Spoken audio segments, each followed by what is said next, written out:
आज खऱ्या अर्थाने जी पत्रकार परिषद सोमवारी आम्ही घेतली होती, अकोले एज्युकेशन सोसायटीच्या संदर्भात ज्या काही बावड्या उठवल्या जात होत्या त्याला अनुसरून आम्ही सोमवारी पत्रकार परिषद घेतली होती। आणि त्या पत्रकार परिषदेमध्ये जे काही आमचे प्रश्न होते, जे काय आम्हाला मनामध्ये शंका होत्या, त्या आम्ही उपस्थित केल्या होत्या। काल आपण बघतोय का काल अकोले एज्युकेशन सोसायटीच्या विश्वस्तांनी त्यांची एक सायंकाळी पत्रकार परिषद घेतली। त्याच्यामध्ये त्यांनी अनेक मुद्दे जे काही प्रश्न उपस्थित केले होते तिथं स्पष्ट झाले, परंतु ज्या काही घटनेच्या बाबतीत आमच्या मनामध्ये शंका होत्या त्याच्यासाठी आम्ही काल सायंकाळी त्यांना पत्र पाठवलं आणि त्यांना सांगितलं का आज सकाळी 11 वाजता आम्ही इथं येणार आहोत। तेही देखील या चर्चेसाठी उपस्थित राहिले। आमचा मूळचा जो मुद्दा होता का घटनेमध्ये बदल होणं गरजेचं आहे। आज आपण बघतोय लोकशाही कुठंतरी घटनेच्या आधारावर जिवंत नाही असं अनेकांच्या मनात शंका होती।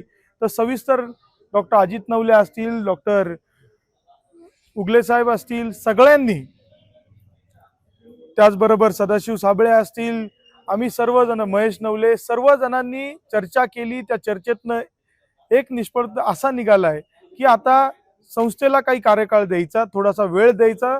संस्था त्यांच्या पातळीवर जी काही त्यांना कायदेशीर बाब असेल त्याच्यावर ते त्यांचा सल्ला वगैरे घेतील आणि लवकरात लवकर आम्हाला पुन्हा चर्चेला बोलून येणाऱ्या काळामध्ये सभासदत्व कसं खुलं करायचं, ट्रस्टींच्या अधिकाराच्या बाबतीत जो काही विषय आम्ही मांडलाय त्याच्या बाबतीत असू द्या किंवा घटनेमध्ये जो काही गरजेचा बदल आहे, या सर्व गोष्टी येणाऱ्या पुढच्या मीटिंगमध्ये होतील। आणि आम्हाला खात्री आहे की संस्था देखील जास्त वेळ लावणार नाही। येत्या हफ्त्या 10 दिवसामध्ये आम्हाला सर्वांना ते बोलवतील आणि याच्यावर सविस्तर चर्चा करून पुढील आम्ही जो काही निर्णय असेल तो करूया। कॉलेजच्या संदर्भात निर्माण झालेल्या प्रश्नाची सोडवणूक जोपर्यंत होत नाही तोपर्यंत लोकशाही मार्गाने ही प्रक्रिया प्रोसेस चालूच राहील। त्यामुळं हा प्रश्न सुटण्यास कोणत्याही प्रकारच्या बाधक अडीअडचणी निर्माण होणार नाही याची सुद्धा दक्षता ठेवून हा प्रश्न मार्गी लागण्यासाठी सदैव संघर्षाच्या मार्गाने, कधी लोकशाहीच्या मार्गाने, कधी न्यायालयाच्या मार्गाने, कोणताही प्रश्न साम दाम दंडभेद ही जी नीती आहे या नीतीचा वापर करून हा प्रश्न जोपर्यंत सुटत नाही तोपर्यंत ही प्रक्रिया अशीच चालू राहील, ही भावना या ठिकाणी व्यक्त करतो। धन्यवाद। तुम्ही बघत आहात अकोले टाइम्स, खबर प्रत्येक क्षणाची।